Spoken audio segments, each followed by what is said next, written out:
สำบายดีพ่อแม่พี่น้องสู่ทุกคนเด้อทั้งฝั่งไทยฝั่งลาวพี่น้องเอ้ยมื้อนี้บรรยากาศยามมื้อเช้าพ่อแม่พี่น้องเอ้ยเรือนบางหลังก็บ่มีคนอยู่เด้อพี่น้องเอ้ยบางคนก็ปล่อยให้ผู้เฒ่าเพิ่นอยู่เรือนอยู่ซ่านคนเดียวลูกเต้าหลานพากันไปเฮ็ดเวียกเฮ็ดงานอยู่ไทเนาะเรือนบางหลังก็เป็นเรือนร้างเรือนบ่มีคนอยู่เนาะพี่น้องเนาะ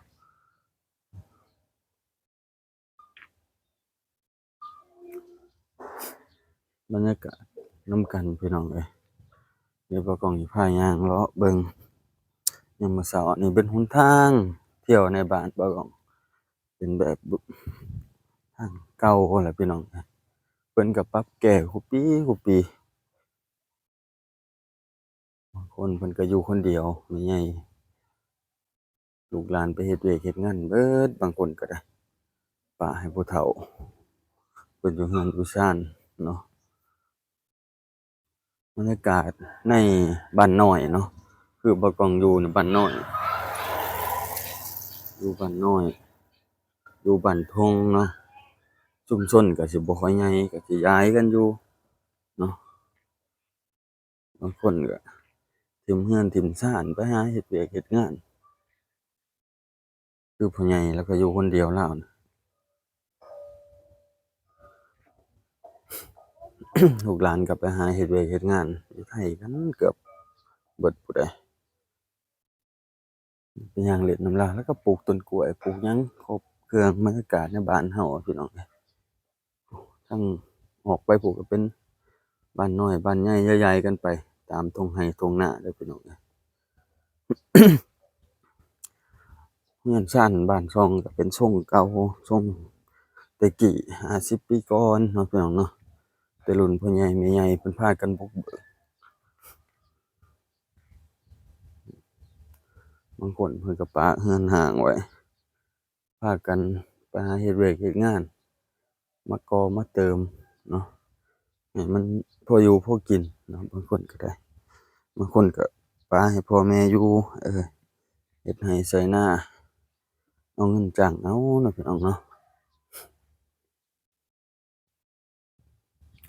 เช้ามาแลงมาอ้าวคุมื้อพี่น้องเอ้ยอากาศช่วงนี้ร้อนอ้าวหลายร้อนแต่เช้าแต่เซี้ยวหั้นน่ะพี่น้องเอ้ย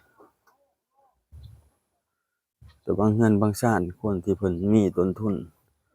ซื้อรถดอกรถดุดมาเฮ็ดอาชีพอยู่บ้านรุดให้รุดนาให้เขาเจ้าเนาะก็โอเคเด้อพี่น้องเอ้ยเบิ่งบรรยากาศตอนเช้านำกันนั่นแหละพี่น้องเอ้ยอากาศนั้นคือว่าอบอ้าวหลายยามมื้อเช้าน่ะแต่บรรยากาศบ้านเมืองเฮาเนาะตามชนบทต่างๆมันก็แบบเป็นตาเบิ่งเป็นตาพักแต่เช้าเป็นตาอยู่แต่ว่าลึกๆอีหลีนะเนาะพี่น้องเนาะถ้าเฮาอยู่ดนแล้วก็บ่มีเงินใช้จำเป็นก็ต้องไปเฮ็ดเวียกเฮ็ดงานคือเก่าเนาะ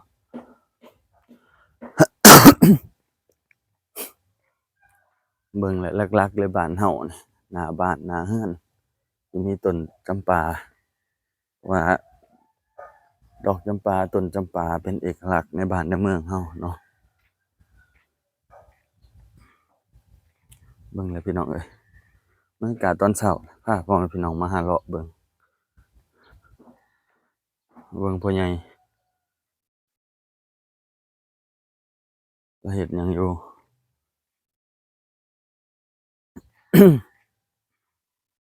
เฮ็ดหยังพ่อใหญ่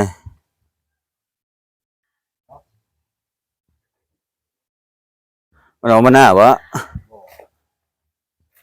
บักม่วงแม่นเบิดแล้วบักม่วงว้าวนั่งอยู่เนาะยังไงวะที่แป๊กมันก็เจ็บม่วงแก้วอะเนาะได้หยังกินเช้านี่คือการร้อนหลายเนาะพ่อใหญ่บ้านเฮาเนาะโอ้ยร้อนคักร้อนแน่มันน่ะสิตายเบิดแล้วปลูกก็ได้ตายหนีเกิดดอกอืมเฮ็ดจั่งใดของห้องแม่งไปแล้วมันปวดที่สิเล็กอืมอ้าวคักอีหลีทางอื่นน่ะตกเด้อโต๊ะบ้านโต๊ะก็โต๊ะมาว่าเออ ทางเมื่อวานปากซองบ่ปากซองตกมันบ่มาฮอดเฮาบ้านเฮามีแต่เอาแต่ฮอดนอนก็ยากหลาย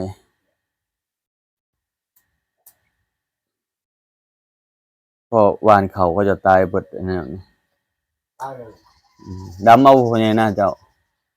ว่าย้ำบ่ได้ดอกว่าใจเขาวานคือกันนั่นแหละ หว่านกันเนาะ คนตกมาวานไปแล้ว อืม จะใช้เขาต้องเดียว อืม ใช้ตั้งเขา หว่านอ้อแหละมันง่าย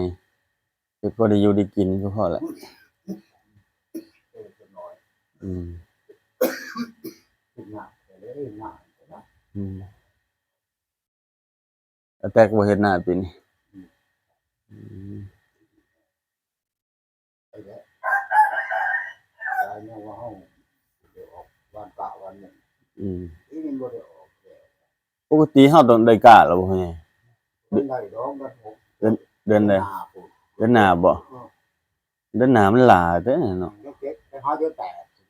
อืม มองว่าคนไม่เป็นแบบ อ่า เจ็บคอหัวดูเจ็บเต้ง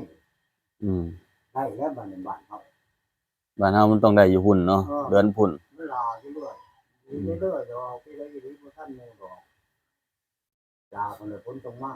หลาไปเรื่อยเนาะยามฮอดยามเกี่ยวข้าวเขาก็ล่มมันหลาไปเรื่อยนะเพิ่นเนาะเขาก็ล่มเพราะว่ามันเข้าหน้าล่มเด้ แล้วเขาผู้ได้เขาผู้ อืม ที่ที่อ่านที่เขานักแก้ของนี่ อ่า นอกใจจะเขาที่อ่านเขา บ้านเฮาพี่น้องเอ้ยบรรยากาศเป็น เป็นบ้านเฮานี่แหละ แหล่งอีหลีเนาะเพิ่นเนาะ จับลง อืม ลงก็ลง นับมื้อนับแรง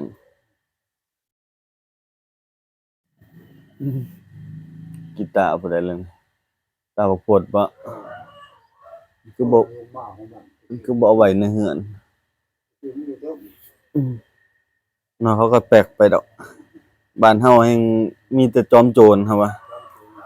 จอมโจรหลายนะเพิ่นเนาะอันนั้นบ่ได้เลยบ่ได้เลยเขาเจ้าว่าจอมโจรหลายเดี๋ยวมื้อนี้ก็สิหว่านข้าวแล้วพ่อใหญ่เขาก็ได้หว่านอยู่หนองโดนพู้นแหล้ว อืมสิเฝ้าเมื่อบ้านอีกเอองัววะอืมได้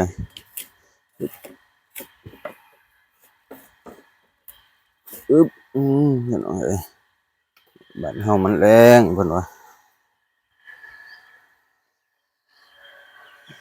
บักนี่แม่ใหญ่บักม่วงแผ่นเราเห็นบ่พี่น้องบักม่วงแผ่นไหลได้น้ำได้บาดาลทางบ้านบ่กองมีแต่ใช้แบบนี้เนาะเจาะบาดาลใส่ได้ขึ้นเนาะมันเป็นเรือนแม่ใหญ่อยู่คนเดียวล่ะแล้วก็หลานไปนอนนำทิวไปนอนเทิงเรือนเนาะบักม่วงก็ซอยามมื้อเช้าก็หล่นปุปะลงเนาะโอ้มื้อนี้เขาสิเก็บเบิดแล้วล่ะ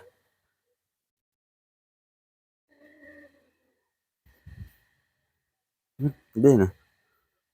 มันสุกแล้วเด้ออึ๊บสุกแล้วเด้อบ่ทันงัวบางคนก็ได้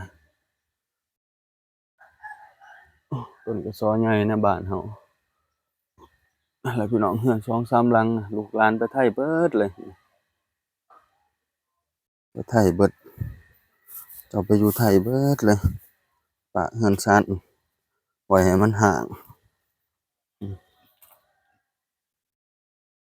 ห่างเบิดแล้วเรือนบ่มีคนอยู่เจ้าพากันไปเฮ็ดเวียกเฮ็ดงานบ้านเฮามันบ่พอได้ใช้นะพี่น้องจำเป็นต้องไปเฮ็ดเวียกเฮ็ดงานเด้อเขาเจ้าน่ะไปปากล้องสิออกมาหน้าแล้วพี่น้องมื้อนี้ออกไปไถนามื้อนี้